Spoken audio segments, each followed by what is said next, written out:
दुनिया के अंदर धन और धर्म मनुष्य कमाता है, लेकिन विचार करना चाहिए धन को लूट करके भी कमाया जा सकता है, लेकिन धर्म अन्याय और लूट करके नहीं कमाया जा सकता।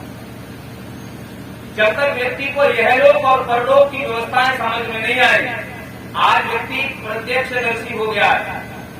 निरुक्त शास्त्र को पढ़ करके देखना, उसमें स्पष्ट बताया गया है कि जो बिल्कुल इस प्रत्यक्ष जीवन को देख करके चल रहा है वो सामान्य पुरुष है, और जो इसके बाद के जीवन को भी देख करके चल रहा है वो महान पुरुष है, वो महात्मा है और वो देवता है। आज सब लोगों का जीवन का जो आकार है वो छोटा होता जा रहा है। कल किसने देखा, आज मौत आ जाए। और आज की व्यवस्थाओं में लगा हुआ व्यक्ति मरने के बाद सारे लोग कह रहे हैं कि धर्म काम आएगा। लोग धर्म को बढ़ाते चले जा रहे हैं, धर्म को घटा रहे हैं। इसका अर्थ है कि अगली यात्रा किसी को करनी ही नहीं है, और करनी है तो कहां पर किस प्रकार से होगी, ये लोगों के सामने निश्चय पूर्वक कहने वाले और सुनने वाले, विचार करने वाले कम होते जा रहे हैं। आज कहीं पर बहुत कम लोग अन्याय करने वाले होते थे, लेकिन आज अन्याय करने वालों की होड़ बढ़ती जा रही है। हर चीज में मिलावट बढ़ती जा रही है। इसका सीधा सा अर्थ है कि लोग इस प्रत्यक्ष जीवन को ही सब कुछ समझ रहे हैं। हमारे मनीषी और महापुरुषों ने इस जीवन को त्याग में लगा करके कष्ट और क्लेशों को भी उठाया, लेकिन अपने परलोक को बिगड़ने नहीं दिया। आज हम इसके पीछे धर्म और ईमान को लगा देते हैं। आज सौभाग्य है कि कुछ परिवार और कुछ परिवार के लोग यहाँ नजर आ रहे हैं। मैं समझता हूँ कभी ईश्वर की महती कृपा होगी और संसार में जब खेती ठीक ठाक होगी तो बीज की जरूरत पड़ेगी, तो कम से कम तेरे बीज ही बच जाए, इस पूरी खेती को लहरा करके हरा कर दें। क्योंकि आर्य समाज दुनिया में कभी मिटने वाला नहीं है, क्योंकि आर्य समाज पर मोहर परमेश्वर की लगी हुई है। दुनिया के अंदर बहुत सारे लोग अलग अलग अपने अपने मन और विचारों की प्रचार करते हैं, लेकिन आर्य समाज पूर्णतः वेद और ईश्वर का प्रचार करता है। ईश्वर भक्ति उपासना का जो पाठ आज वेद के माध्यम से जो सिखाया जा रहा है, आज जो खतरा के विषय में और दुनिया के जो अव्यवस्थाएं समाज के अंदर फैलाई जा रही हैं, जितने जितने बड़े गुरु और मठाधीश होते जा रहे हैं, लोग उनके पीछे दौड़ते हुए जा रहे हैं। आज विचार करने की जो शक्ति मनुष्य के अंदर होनी चाहिए वो घटती जा रही है। अच्छा, ऋषि दयानंद ने जहाँ मनुष्य की परिभाषा करते हुए लिखा, मत्वा कर्माणि सिद्ध्यति, जो मनुष्य मनन करता है, विचार करता है, उसी का नाम तो मनुष्य है। अगर इस दृष्टि से देखा जाए तो संख्या ज्यादा हो सकती है, लेकिन मनुष्यों की संख्या दिनों दिन गिरती जा रही है। परिवार के अंदर संख्या बहुत है, सदस्य बहुत है, लेकिन कभी विचार करके देखना कितने लोग शाम को संध्या उपासना में बैठने की हिम्मत जुटा पाते हैं। अगर एक एक व्यक्ति कहीं आर्य समाज और वैदिक विचारधारा से जुड़ गया है, तो उसके आस पड़ोस के लोग भी सुनने को तैयार नहीं। आज विचार सबसे ज्यादा घटता जा रहा है। कभी कहा गया था कि आचार विचार अच्छा होना चाहिए। आचार को रखा तो पहले, लेकिन पहले नंबर पर विचार होना चाहिए। विचार करने की व्यवस्था परिवारों के अंदर खड़ी हो। ये संध्या करना ईश्वर का गुण चिंतन तो था, लेकिन मुखिया जब अपने परिवार के सारे सदस्यों को बिठाता था और बिठा करके उनको एक मार्गदर्शन करता था कि जीवन ऊंचा कैसे बनेगा। आज परिवार के संगठन छूटते जा रहे हैं।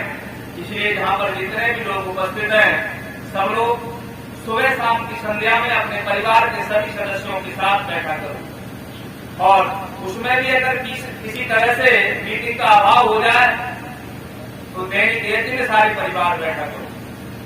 विचार मिलने से बढ़ते हैं, संगति से विचार बढ़ते हैं। आज उसी का परिणाम है। आज हम लोग अपने चारों भाई मिलकर के समाज और राष्ट्र का और वेद का प्रचार करना है। इसके पीछे एक ही विचारधारा मैं आपको देना चाहता हूँ। कभी भाई शिव सिंह जी और महेंद्र जी इनके साथ में रह करके ये शाम को जब संध्या किया करते थे, तो मैंने नकली संध्या करना शुरू कर दिया। मैंने बहुत दिनों तक अपने पिताजी से कहा कि आप शाम को बैठ करके संध्या किया करो, तो उन्हें डर सताता था कि लोग ये कहते ये तो भगत हो गए। सच बता रहा हूं मैं आपकी बात। तो मैं सबसे पहले अपने तखत पर बैठ करके मैंने संध्या करना शुरू कर दी। धीरे धीरे पिताजी की भी हिम्मत बढ़ी और ये बढ़ते बढ़ते सारे परिवार के लोग बैठ करके संध्या और उपासना में आने लग गए। मैं बहुत जिम्मेदारी पूर्ण ये बात आपको बता देना चाहता हूँ। बातें बहुत सारी सुनी जा सकती हैं, बातें बहुत ज्यादा कही जा सकती हैं, लेकिन जब तक क्रियात्मक पक्ष आपके परिवार में खड़ा नहीं होगा तब तक परिवार का निर्माण शुरू नहीं होगा। मैं दुनिया में बहुत सारे वैदिक परिवार के जो आर्य समाज का प्रचार करते हैं, जो प्रचारक हैं, उन घरों में भी जाकर के मैंने देखा है दिनचर्या जिस परिवार की जितनी अच्छी होती है उन्नति वहां पर उतनी ही अच्छी दिखाई देती है। वो लोग सौभाग्यशाली है जो वेद के अनुसार अपने परिवार का निर्माण करते हैं और उसी क्रिया विधि के आधार पर अपनी दिनचर्या को रखते हैं। फिर उनके घरों में सारे सौभाग्य फलते और टूटते हैं। वेद का प्रचार तो डायरेक्ट इंजेक्शन है जो एकदम गया नहीं और सीधा लाभ पहुंचाता है। दुनिया में लोगों ने इसको समझा नहीं, थोड़ा कठिन जरूर लग रहा होगा क्योंकि आज लोग हवा में और तथ्यानुसी विचारों को ज्यादा महत्वपूर्ण मानते हैं, लेकिन ये सिद्धांत जिसकी रग पर और जिसके विचारों में और जिसके व्यवहार में थोड़ा सा भी प्रवेश करता है उसके जीवन को बदल देता है। स्वर्ग उस घर के अंदर आना शुरू हो जाता है। आज स्वर्ग की कामना सब लोग करते हैं, लेकिन प्रातःकाल हमारा जागरण ठीक होना चाहिए और उसके बाद संध्या उपासना ठीक होनी चाहिए, यज्ञ के प्रति हमारी श्रद्धा होनी चाहिए और घर के अंदर स्वाध्याय होना चाहिए। घरों के अंदर इतने लोग पढ़े लिखे हैं, लेकिन पढ़े लिखे लोगों के घर पर गीता और वेद उपनिषद जैसी कोई भी पुस्तक अगर होगी तो बिल्कुल डायरी बन करके रखी होगी।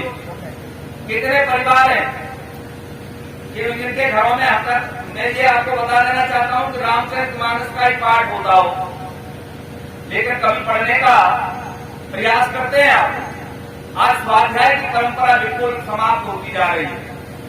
4 मोबाइल तो लोगों के घरों में हो सकते हैं, लोग अलग अलग बैठ करके मोबाइल देखते हैं। शास्त्रों की जो व्यवस्थाएं थी वो कमजोर होती जा रही है और इसके नमूने हम आर्य समाज के लोगों को दिखाने पड़ेंगे, क्योंकि आर्य समाज के परिवार जितने उन्नत होंगे दुनिया के लोग उसे देख करके प्रभावित होंगे कि हाँ ये भी कोई दर्शन है, इनकी भी कोई एक व्यवस्था है जिसके आधार पर इनके घरों के अंदर सुख और आनंद और स्वर्ग जैसी स्थिति आज कायम पड़ी हुई है।